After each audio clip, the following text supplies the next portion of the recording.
छत्रपती संभाजीनगरमध्ये बहुप्रतीक्षित पाणीपुरवठा योजना येत्या ऑक्टोबर अखेरपर्यंत पूर्णतः कार्यान्वित करावी असे स्पष्ट निर्देश मुख्यमंत्री देवेंद्र फडणवीस यांनी दिले। मात्र लोकशाही मराठीने छत्रपती संभाजीनगर येथील पाणी प्रश्न गांभीर्याने घेतल्यानंतर लोकप्रतिनिधी देखील खडबडून जागे झाले।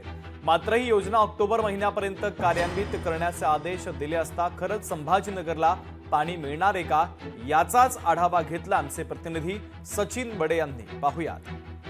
छत्रपती संभाजीनगर शहराचा पाणी प्रश्न अतिशय गंभीर आहे, कारण 1680 कोटी रुपयांची योजना ही वाढत गेली।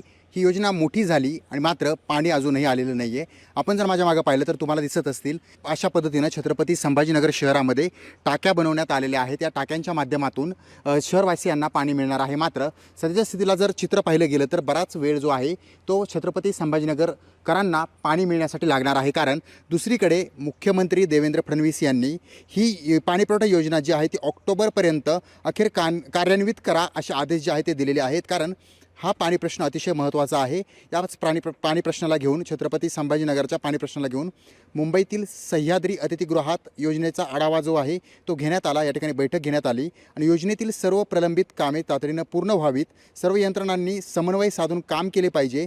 केवळ कामाची टक्केवारी पुरेशी नाही तर समाधान तेव्हाच लाभेल जेव्हा ही योजना 100% पूर्ण होईल। अशा प्रकारच्या सूचना ज्या आहेत त्या मुख्यमंत्र्यांनी दिलेल्या आहेत। ही योजना त्या तारखेपर्यंत त्या डेडलाईनपर्यंत पूर्ण होते का हे पाहणं महत्त्वाचं आहे। मात्र दुसरीकडे पालकमंत्र्यांनी हे देखील सांगितलं आहे, आम्ही जर डेडलाईन वाढवून दिल्या तर लोक आम्हाला जोड्यानं मारतील। म्हणजे एवढा पाणी प्रश्न जो आहे तो छत्रपती संभाजीनगरचा गंभीर झालेला आहे।